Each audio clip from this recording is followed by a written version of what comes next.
This is Tim with REI Marketing, and I just wanted to make this video to show you a little bit more about the vacant list. I've been getting a lot of questions about the vacant list. People ask me questions every single day, so I just decided to make this video and answer some of your questions and show you how killer this list is, because this list is highly responsive, obviously, because the houses are vacant and they've, pretty much left the property in most cases. And if they can get cash, they're happy. So, or that's just my opinion. So here I ran a search for Essex County, New Jersey. It came up with 607 results, and you can see here that I used a high equity free and clear filter. Now, you don't have to do that. You can search just vacant, which I kind of recommend just doing vacant. It depends on how many records you get and what your budget is. So if you want to, really get the ones that have equity, and there's enough of them, then that's fine. But in some areas, you're going to find that once you put that filter in there, you're not going to get enough searches.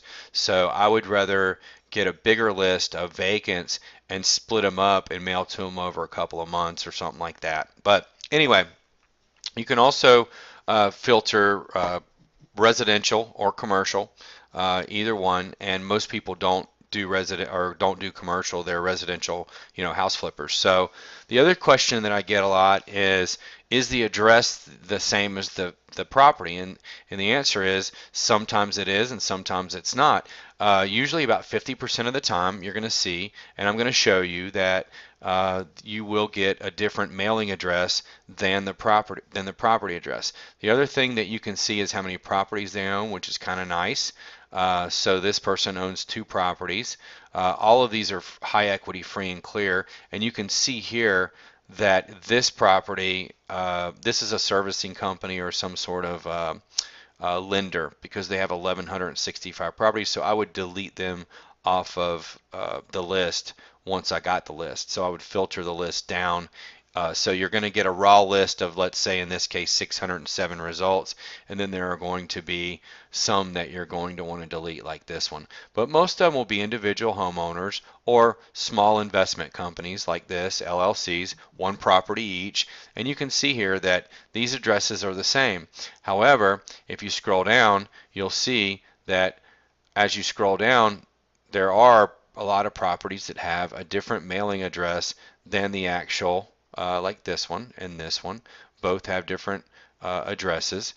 This is the same as the owner address. This is the same. This one's different. So, this one's different. It's just gonna be a mishmash of different addresses. But like I said, this one's different. This one's different. This one's different.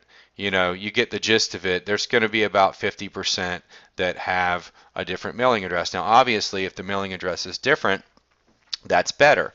The other thing that I wanted to mention, and then I'm going to finish this video up, is a lot of people ask about first class mail. Okay, should I mail first class or standard? Well, here's the answer. Okay, to this specific list, okay, if you're mailing to vacant houses, okay, you don't have to mail a yellow letter or something super expensive. Just mail a postcard, okay? You can mail a postcard. We mail oversized postcards, so they're really big, almost the size of a sheet of paper.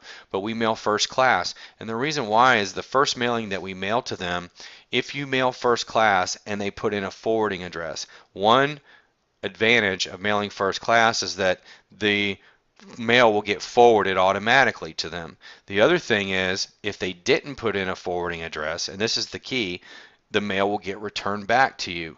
When the mail gets returned back to you, it doesn't mean the deal's dead. It just means you now have to skip trace them. Now, most investors don't skip trace the mail that comes back. But when you do that, it's very easy and it's very inexpensive, at least the way that we do it. It's very inexpensive. And then we get their phone number, we get their new address, we get relatives, and then instead of remailing to them, we call them. So we take those people, the return mail comes off of the original list and goes onto a separate spreadsheet. The original spreadsheet that got delivered that went through that didn't get returned, now we can send standard after that. So the second mailing, third mailing, and so on are going to go standard, and it's going to save about 10 to 11 cents in postage. So I hope this helps answer a lot of your questions, and you see how effective this list can be to mail to, because everyone's not mailing to it yet. So get on board and check it out.